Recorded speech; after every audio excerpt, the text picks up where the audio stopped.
Buenas noches, bienvenidos al momento más profundo de la historia de los videojuegos, parte 2.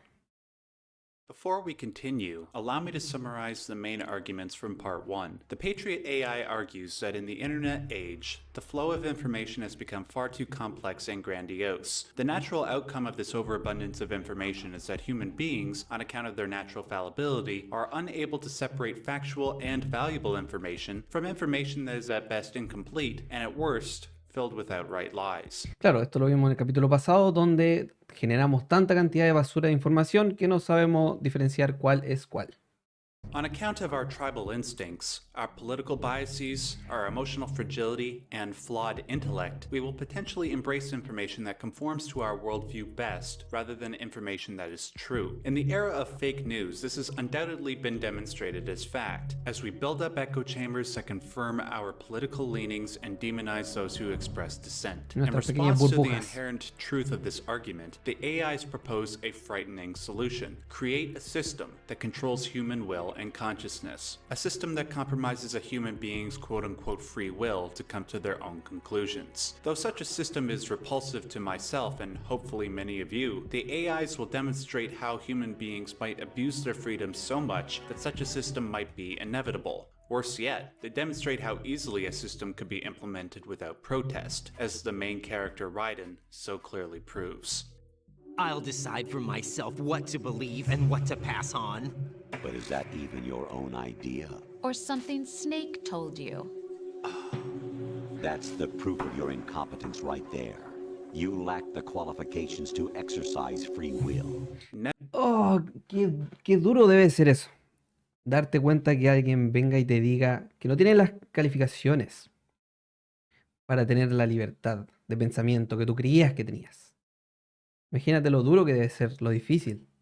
Never in my life have I heard an insult as cutting and condescending. Put aside just for a second whether or not quote-unquote free will is a valid concept. To say that somebody lacks the qualifications to exercise free will suggests that their personality is entirely constructed by outside forces. For example, if you believe that abortion is an unethical practice, or an ethical practice, did you come to that conclusion yourself? Did you put together a bunch of arguments from opposing sides and decide for yourself what the best answer was? Or did you hear one person's argument and close yourself off to opposing arguments, much like an ideologue tends to do? In regards to Raiden, the AI goes on to demonstrate that he, like billions of people on the planet, tend to embrace ideas and actions not necessarily based on their adherence to truth, but rather based on how effectively they promote a certain way of being. This goes back to Nietzsche's famous criticism of philosophers in Beyond Good and Evil. While philosophers might proclaim a desire for objective truth, they are more than likely trying to justify their worldview and way of life. This is why fake news Todos nosotros nos justificamos con las creencias que hemos recibido desde pequeños. exists. This is why echo chambers crop up all over the internet, despite the wealth of information available to us that should allow us to live in accordance with truth. It is because living in accordance with truth and developing a sense of free will can be life-threatening, so people choose to embrace falsehoods in order to protect their sanity. Raiden then desperately protests that he is not a product of the mindless masses. Es extremadamente complicado tener ese debate mental, es extremadamente difícil porque uno se cuestiona todos los aspectos de su vida y si están correctos. Es extremadamente complicado. That's not true. I have the right. Does something like a self exist inside of you? That which you call self serves as nothing more than a mask to cover your own being. In this era of ready-made truths, self is just something used to preserve those positive emotions that you occasionally feel. Another possibility is that self is a concept you conveniently borrowed under the logic that would endow you with some sense of strength. That's crap! Is it? Would you prefer that someone else tell you? All right then. Explain it to him. Jack, you're simply the best, and you got there all by yourself. Up until this point in the game, Raiden and the player believed that their successes were achieved entirely by their own merit. However, the AI revealed that the entire mission was structured in a way so that Raiden would succeed as long as he obeyed orders. For Raiden to find out that he was not in fact a legendary mercenary but rather a clueless puppet that helped enslave the world is bad enough. However, it is when the AI offers the more ideal fiction to Raiden that he is simply the best that the insult has its greatest effect. Raiden cringes and holds back a scream because he sees the truth inherent in the AI's argument. That argument being that Raiden is not his own person. His actions and emotions are all controlled by a higher power. He's not Raiden. He's not even Jack. He's something else's creation. The AI then go on to show how Raiden's lack of self is endemic to billions of people. Oh, what happened? Do you feel lost? Why not try a bit of soul searching? Don't think you'll find anything, though. Ironic that although self is something that you yourself fashion, every time something goes wrong, you turn around and place the blame on something else. Oh, It's que es not my cierto. fault. Que es cierto. Oh, que es cierto. Y eso pasa muchísimo, muchísimo hoy en día. Si yo logro algo, es completamente gracias a mi esfuerzo. Si yo fallo en algo, es, oh, algo pasó. Alguien me ganó. Alguien era mejor que yo o me echó a perder de cualquier forma. Oh. It's not your fault. In denial, you simply resort to looking for another, more convenient truth in order to make yourself feel better.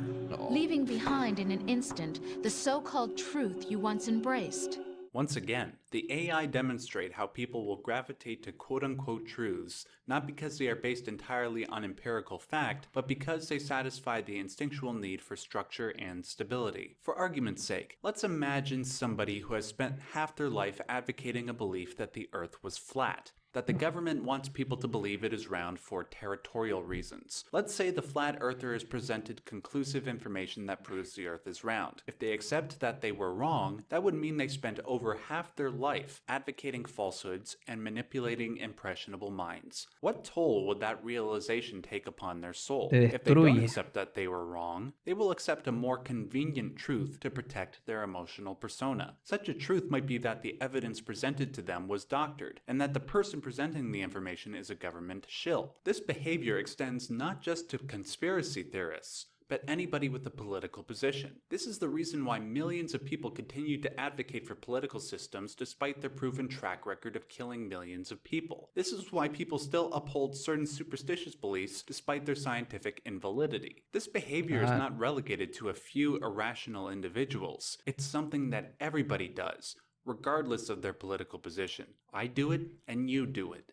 And worst of all, in a democracy, the emotionally fragile have a say in what is truth, which the AI shall now criticize. Should someone like that be able to decide what is truth? Oh. Alguien emocionalmente inestable debería decir qué es verdad. Buena pregunta. Should someone like you even have the right to decide? You've done nothing but abuse your freedom. You don't deserve to be free. We're not the ones smothering the world. You are. Because the Oh, AI qué, screw up qué denso, qué denso. Oh, qué difícil que te digan eso y tratar de tomarlo directamente. Muy denso, muy difícil. of the White House's quote-unquote primordial soup, they recognize the inherent value of freedom and the responsibility that comes along with it. In their mind, Raiden and billions like him take all the benefits of freedom without accepting any of the responsibility that comes along with it. Instead of using their freedom to seek out truths that foster the human race, they resort to partisanship and ideology to make sense of the world. Instead of being introspective and considering the potential faults in one's position, they will cast the blame elsewhere. The result of this is stagnation. Las personas harán cualquier cosa, no importa qué tan absurdas, para evitar enfrentar sus propias almas. And soon afterwards, violence. This extends not just to our leaders, but to ourselves. The individual is supposed to be weak, but far from powerless.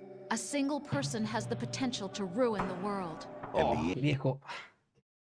Nosotros hemos estado lleno de líderes que tienen problemas psicológicos gigantes.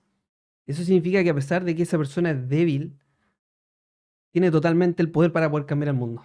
The age of digitized communication has given even more power to the individual. Too much power for an immature species. Building a legacy involves figuring out what is wanted and what needs to be done for that goal. All this you used to struggle with. Now we think for you. We are your guardians, after all. You want to control human thought, human behavior? Of course. Anything can be quantified nowadays.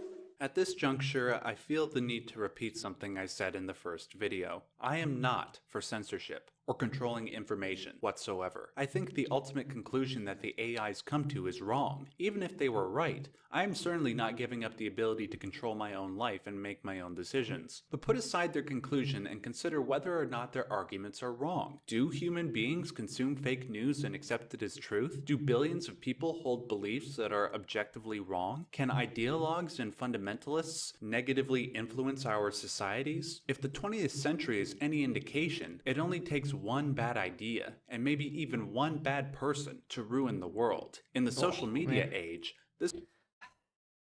Solo se necesita una mala idea o solo una mala persona para arruinar el mundo. Eso es exactamente cierto. Pero de la misma forma, una buena idea o una buena persona puede hacer exactamente lo contrario. This ruination becomes all the more likely, as almost anybody can build up a large enough following to influence millions of minds. They don't even need a large following. They could just covertly produce a system like the one the AIs are proposing. And when AI inevitably comes to be, maybe our reality could see its reflection in the reality of Metal Gear Solid 2. For the sake of time and brevity, I will skip over the next few minutes of this conversation. They are basically a retread of what has already been discussed. Before I play the final clip, I wish to summarize what the AI accomplished. They created a scenario where Raiden, and by extension the player, had to obey several different orders from their commanding officer. It did not matter if many of those orders seemed unjustifiable. What mattered to Raiden and the gamer was being able to live out a fantasy as a legendary mercenary. That emotional desire was so strong that it prevented any form of rationality. This emotional desire overcoming rationality is reflective of many different situations in our everyday lives. We see it in our news feeds, on our social media, and even in our own actions. Unlike human beings, AI are not prone to emotion. For this reason, the AIs feel they are the saviors of humankind. They will control thought so human beings may live in blissful ignorance, and the AIs no longer have to tolerate mass stupidity. In their victory, the AI mocks Raiden for his various faults. So you see, you're a perfect representative of the masses we need to protect. This is why we chose you. You accepted the fiction we've provided, obeyed our orders, and did everything you were told to. Ojo que esta parte del juego tú ya llevas ya prácticamente un 70% del juego hecho, sin haber pensado absolutamente nada de lo que estabas haciendo durante todo el juego. Exercise is a resounding success. Didn't I tell you that GW was still incomplete? But not anymore, thanks to you. Your persona, experiences, triumphs, and defeats are nothing but byproducts. The real objective was ensuring that we could generate and manipulate them. It's taken a lot of time and money, but it was well worth it considering the results. Is this our future? If we have no systemic solution to the problem of fake news, and we continue to drown in overflowing information, what will our society become? This video game, not a book, not a movie, a video game, so eloquently explained the impossibility of this problem roughly 2 decades before it reached public consciousness. The fact that it was all done within this 15-minute conversation makes it truly the most profound moment in gaming history. It is a moment that has haunted me for decades, specifically because of how it makes a pessimistic future seem so certain. I figured that any solution, no matter how ineffective it may seem, would be better than to let Kojima's nightmare come to pass. Claro. As I briefly referenced in the first video, there is one thing that can be done. We must rediscover the power that an individual holds. If a single person has the potential to ruin the world, A single person has the potential to save it. Exacto. I hold no delusions of grandeur for myself, but I know that there is strength in numbers. If enough people wake up to the complex problem of misinformation, half-truths, and fake news, and do everything in their power to live in accordance with fact rather than tribalistic instinct, we will most certainly survive. But even better than that, we will be able to preserve our freedom for the coming generations. The power is in your hands. Qué buen video. Qué gran video. Eso es cierto, tal cual como dijo. Una sola persona puede hacer muchísimo, pero la fuerza está en muchos números. Todos juntos podemos hacer un gran cambio, tanto positivo como negativo para el mundo. Si juntos llegamos a un buen o mal camino, eso solo el tiempo lo dirá. Pero eso será en el siguiente episodio. ¡Nos vemos!